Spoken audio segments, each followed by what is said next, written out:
तो डेट है आज की 4 जनवरी 2025 और आज हम करने वाले हैं फंडामेंटल ड्यूटीज। बहुत ही सिंपल सा छोटा सा चैप्टर है, 5-10 मिनट में खत्म हो जाएगा। तो इसमें हम क्या करेंगे, सबसे पहले तो फंडामेंटल ड्यूटी का इंट्रोडक्शन करेंगे, लिस्ट ऑफ फंडामेंटल ड्यूटीज करेंगे, स्वर्ण सिंह कमेटी के रिकमेंडेशंस को करेंगे and then features of fundamental duty करेंगे। और इसी के साथ हम वर्मा कमेटी का भी रिकमेंडेशन देख लेंगे ऑन फंडामेंटल ड्यूटीज। तो ठीक है, सबसे पहले समझना फंडामेंटल ड्यूटीज पार्ट 4A में है एंड आर्टिकल 51A में है इंडिया के कॉन्स्टिट्यूशन में। ठीक है, इसके बाद ये जो फंडामेंटल ड्यूटीज है ये किससे इंस्पायर्ड है, किसके कॉन्स्टिट्यूशन से इंस्पायर्ड है, ये यूएसएसआर के कॉन्स्टिट्यूशन से हमने लिया है। ठीक है, फंडामेंटल राइट लिया हमने यूएस के कॉन्स्टिट्यूशन से, फंडामेंटल ड्यूटीज लिया यूएसएसआर के कॉन्स्टिट्यूशन से एंड डीपीएसपी हमने लिया आयरिश कॉन्स्टिट्यूशन से। ठीक है, इसके बाद समझना जो ओरिजिनल कॉन्स्टिट्यूशन था हमारा उसमें फंडामेंटल ड्यूटीज नहीं था, फंडामेंटल राइट्स तो था बट फंडामेंटल ड्यूटीज नहीं था। एंड फंडामेंटल ड्यूटीज जो ऐड हुए वो 1976 में 42nd कॉन्स्टिट्यूशनल अमेंडमेंट एक्ट के थ्रू ऐड हुए, 10 फंडामेंटल ड्यूटी एंड 11वां फंडामेंटल ड्यूटी ऐड हुआ by 86th constitutional amendment act. तो अभी हमारे कॉन्स्टिट्यूशन में 11 फंडामेंटल ड्यूटीज हैं, जिसमें से कि जो 10 है, पहले 10 वो 42nd कॉन्स्टिट्यूशनल अमेंडमेंट एक्ट से ऐड हुए एंड 11वां जो फंडामेंटल ड्यूटी है वो 86th कॉन्स्टिट्यूशनल अमेंडमेंट एक्ट से ऐड हुआ। ठीक है, तो अभी 11 फंडामेंटल ड्यूटीज हैं। ये जो फंडामेंटल ड्यूटीज हैं वो कोर्ट्स को हेल्प करते हैं in examining and determining the constitutional validity of a law. फिर इसके बाद समझना जो फंडामेंटल ड्यूटीज है ये सिर्फ सिटीजन्स को अप्लाई करता है, फॉरेनर्स को नहीं। अगर फंडामेंटल राइट्स की बात करें तो fundamental rights citizens as well as foreigners दोनों को ही अप्लाई करता है, एक्सेप्ट 5 फंडामेंटल राइट्स। कौन कौन से फंडामेंटल राइट्स? आर्टिकल 15, 16, 19, 29 और 30। ये जो 5 आर्टिकल्स हैं 15, 16, 19, 29 और 30 ये वैसे फंडामेंटल राइट्स है जो सिर्फ सिटीजन्स को अप्लाई करते हैं। बाकी सारे fundamental rights citizens as well as foreigners दोनों को अप्लाई करते हैं, जबकि फंडामेंटल ड्यूटी सिर्फ सिटीजन्स को ही अप्लाई करता है, फॉरेनर्स को नहीं। अच्छा, अब सुप्रीम कोर्ट ने 1992 में क्या बोला कि जब भी आप कोई लॉ बना रहे हो फंडामेंटल ड्यूटीज को इफेक्ट में लाने के लिए, तो उस केस में आपको आर्टिकल 14 और 49 को भी रिकंसिडर करना पड़ेगा, कंसिडर करना पड़ेगा, ताकि आप अनकॉन्स्टिट्यूशनल उस लॉ को अनकॉन्स्टिट्यूशनल होने से बचा सको। फिर इसके बाद स्वर्ण सिंह कमेटी के रिकमेंडेशन पे आया था ये फंडामेंटल ड्यूटी, बट उन्होंने कुछ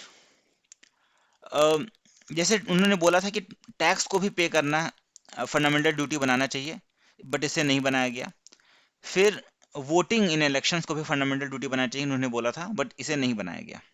ठीक है, इसके बाद ये यूएसएसआर के कॉन्स्टिट्यूशन से इंस्पायर्ड है। ठीक है, and rights are correlative with duties, तो fundamental rights and fundamental duties are correlative. इसके बाद लिस्ट ऑफ फंडामेंटल ड्यूटीज, कौन कौन से फंडामेंटल ड्यूटीज है हमारे पास? ये टोटल 11 फंडामेंटल ड्यूटीज है, ये हम यहां से करेंगे। तो देखो हमने अभी तक क्या देखा, फंडामेंटल ड्यूटीज इंसर्ट हुआ था सरदार सिंह कमेटी के रिकमेंडेशन से। इसके बाद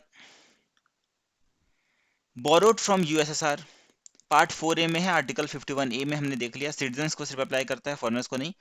आर्टिकल ये जो 1 to 10 जो फंडामेंटल राइट ड्यूटीज हैं वो 42nd कॉन्स्टिट्यूशनल अमेंडमेंट एक्ट से आए थे एंड 11th वाला 86th कॉन्स्टिट्यूशनल अमेंडमेंट एक्ट से आया था। इसके बाद 11 फंडामेंटल ड्यूटीज हैं, इसे हम पढ़ेंगे सीरियल ऑर्डर में। 51A का क्लॉज ABCDEFGHIJK करके है। तो 51A से आपको याद रखना है अबाइड एंथम, मतलब national anthem and national flag को अबाइड करना है। बी फॉर बापूजी, बापूजी मतलब नोबल आइडियल्स को फॉलो करना है, to follow the noble ideals that inspired the struggle for freedom. ठीक है, बापूजी मतलब नोबल आइडियल्स, तो नोबल आइडियल्स बापूजी के नोबल आइडियल्स को फॉलो करना है जिन्होंने फ्रीडम स्ट्रगल को इंस्पायर किया था। तो abide anthem and national flag and national anthem को अबाइड करना है।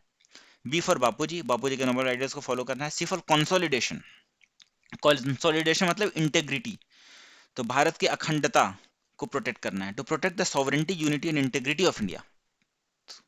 तो इस भारत को कंसोलिडेट करके रखना है, मतलब भारत के सॉवरेंटी यूनिटी इंटेग्रिटी को प्रोटेक्ट करना है। A for abide anthem, B for Bapuji, के noble ideals, C for consolidation मतलब sovereignty, unity, integrity, D for defend, जब भी बुलाया जाए तो आपको डिफेंड करना है, to render national service when called upon to do so, तो जब भी आपको बुलाया जाए नेशनल सर्विस के लिए आपको डिफेंड करना है कंट्री को, to render national service when called upon to do so. तो A for abide anthem and national flag, B for Bapuji के noble ideals, C for consolidation मतलब sovereignty, unity, integrity, D for defend मतलब to render national service when called upon to do so, E for equality, equality मतलब women के खिलाफ गलत practice नहीं करना है, to renounce practice derogatory to women, and brotherhood को प्रोटेक्ट करना है, to promote the spirit of common brotherhood and renounce practice derogatory to women. तो ई फॉर इक्वालिटी, इक्वालिटी मतलब याद रखना है वुमेन के खिलाफ होते हुए डेरोगेटरी जो प्रैक्टिसेस हैं उनको हमें रिनाउंस करना है, एंड ब्रदरहुड के स्पिरिट को हमको फॉलो करना है। तो E for equality. F for folklore, folklore मतलब क्या होता है, कल्चर, तो कंट्री के कल्चर को प्रोटेक्ट करना है, to preserve the rich heritage of the country's culture. तो A for abide anthem, that is anthem and flag को, नेशनल फ्लैग को रिस्पेक्ट करना है। बी फॉर बापूजी के noble ideals, C for consolidation मतलब unity, integrity, sovereignty, D for defend, defend करना है, जब भी नेशनल सर्विस के लिए बुलाया जाए आप डिफेंड करो कंट्री के लिए। E for equality, to promote the common spirit of brotherhood and practice जो डेरोगेटरी है टू वुमेन उसको रिनाउंस करना है। एफ फॉर फोकलोर मतलब कल्चर, कंट्री के रिच कल्चर को आपको प्रोटेक्ट करना है, rich heritage of country's culture को आपको प्रिजर्व करना है। जी फॉर ग्रीनरी, ग्रीनरी मतलब एनवायरमेंट, तो नेशनल एनवायरमेंट को प्रोटेक्ट करना है including forest, lakes and wildlife. G for greenery. H for humanism, to develop scientific temper, humanism and spirit of reform and inquiry, तो humanism को आपको protect करना है, to develop scientific temper, humanism, scientific temper को, humanism को and spirit of reform and inquiry को आपको promote करना है, डेवलप करना है, ठीक है। H for humanism. I for intellectual property and intensity, but intellectual इसमें कुछ नहीं है, आपको याद रखना प्रॉपर्टी मतलब पब्लिक प्रॉपर्टी को सेफगार्ड करना है, ठीक है। इंटेलेक्चुअल प्रॉपर्टी आपको याद रखना, बट इंटेलेक्चुअल प्रॉपर्टी नहीं है, प्रॉपर्टी आपको याद रखना है। P for property, intellectual property I से, ठीक है। Clause F, clause G, clause H, clause I में है इंटेलेक्चुअल प्रॉपर्टी, तो इंटेलेक्चुअल प्रॉपर्टी नहीं, प्रॉपर्टी, पब्लिक प्रॉपर्टी को आपको प्रोटेक्ट करना है।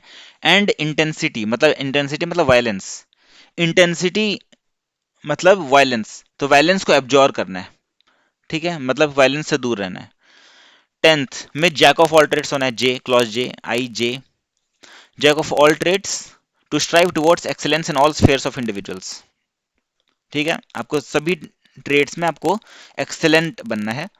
एंड के फॉर किड्स, किड्स के लिए क्या है, education, to provide an opportunity for education to his child between the age of 6 to 14, ध्यान देना 6 to 14 है, फंडामेंटल राइट में भी 6 to 14 है, फंडामेंटल ड्यूटी में भी 6 to 14 है, बट डीपीएसपी में है अप टू 6 years, ठीक है। तो A B C D E F G H I J K यहां तक है।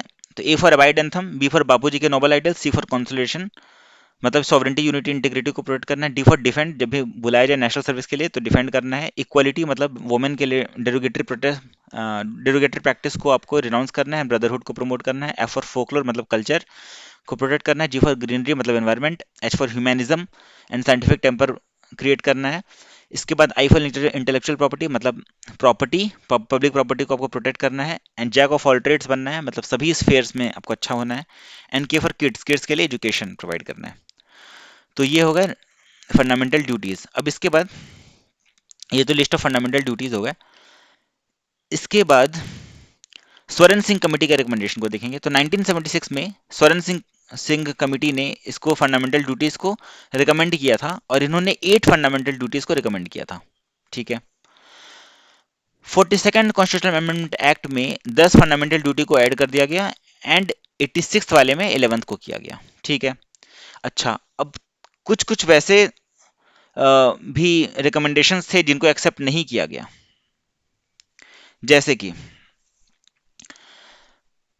इन्होंने बोला था कि फंडामेंटल ड्यूटी का नॉन परफॉर्मेंस में पेनल्टी या पनिशमेंट लगाओ, इसको फॉलो नहीं किया गया, ठीक है। सेकंड, इन्होंने बोला कि अगर पेनल्टी या पनिशमेंट लगाते हैं तो वैसे लॉ को, अगर कोई भी लॉ है जो कि पेनल्टी और पनिशमेंट लगाता है तो that shall not be called into question in any court, तो इसको भी फॉलो नहीं किया गया। एंड थर्ड, ड्यूटी टू पे टैक्सेस, इन्होंने बोला था कि फंडामेंटल ड्यूटी लगाओ, बनाओ, बट इन्होंने इसको ऐड नहीं किया। फीचर्स और other features of fundamental duty अगर देखें तो हमने देख लिया, ये सिर्फ सिटीजन्स पे एप्लीकेबल है, फॉरेनर्स पे नहीं। Second, non justiciable by court है, मतलब कोर्ट इसे इन्फोर्स नहीं कर सकता है। However parliament can enforce this through suitable legislation, लेकिन पार्लियामेंट चाहे तो लॉ बना करके इसे इन्फोर्स करवा सकते हैं। तो लॉ बनाएगा तो इन्फोर्स होगा, बट स्टेट लेजिस्लेचर लॉ नहीं बना सकता है, ध्यान देना, सिर्फ पार्लियामेंट ही लॉ बनाएगा। अच्छा, अभी ड्यूटी टू पे टैक्सेस जैसा हमने पढ़ा, and duty to vote are not part of fundamental duties. इसके बाद Verma committee on fundamental duties ने क्या बोला, इन्होंने बोला कि इन्होंने कुछ वैसे लॉज को आइडेंटिफाई किया, एग्जिस्टिंग लॉज को, जिससे कि फंडामेंटल ड्यूटीज को हम ऑपरेशनलाइज कर सकते हैं।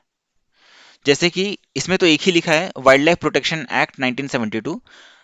वाइल्ड लाइफ प्रोटेक्शन एक्ट 1972, ये जो क्लॉज है, क्लॉज जी, नेचुरल एनवायरनमेंट वाले को, इसको इफेक्ट में लाता है wild life protection act. Wild life protection act हो गया, या फॉरेस्ट कंजर्वेशन एक्ट 1980 हो गया, ये 51A की क्लॉज जी को इफेक्ट में लाने में मदद करता है, ऑपरेशनलाइज करने में मदद करेगा। इसके अलावा जैसे आरपीए है, RPA 1951, representation of people act 1951, ये क्लॉज सी को मदद करेगा तो uphold the and protect the sovereignty, unity and integrity of India. तो इंटीग्रिटी को प्रोटेक्ट करने में आरपीए 1951 हेल्प करेगा। इसके बाद protection of civil rights 1955, protection of civil rights, ये क्लॉज ई को ऑपरेशनलाइज करने में मदद करेगा, बिकॉज इसमें ब्रदरहुड का कॉन्सेप्ट है, and protection of civil rights में अनटचेबिलिटी के अगेंस्ट लिखा हुआ है, तो यहाँ पे इसको मदद करेगा। फिर इसके बाद prevention of insults to national honour act 1971, एक ये है जो कि टू अबाइड द कॉन्स्टिट्यूशन, ये national flag and national anthem वाले को ये प्रोटेक्ट करेगा, 51A को ऑपरेशनलाइज करने में मदद करेगा। तो ये वैसे कुछ लॉज हैं जो कि वर्मा कमिटी ने आइडेंटिफाई किया कि ये वैसे लॉज हैं जो कि ऑपरेशनलाइज करने में मदद कर सकते हैं फंडामेंटल ड्यूटी को। ठीक है, इसके अलावा वर्मा कमिटी ने बोला कि हम स्कूल करिकुलम में भी फंडामेंटल ड्यूटीज को इनकॉर्पोरेट करते हैं तो अच्छा रहता। तो ये वर्मा कमिटी ने का रिकमेंडेशन था ऑन फंडामेंटल ड्यूटीज। क्या रिकमेंडेशन था? पहला, identify the existence of legal provisions for the implementation of some fundamental duties, and second, इन्होंने रिकमेंड किया कि स्कूल करिकुलम में भी फंडामेंटल ड्यूटीज को इनकॉर्पोरेट किया जाए।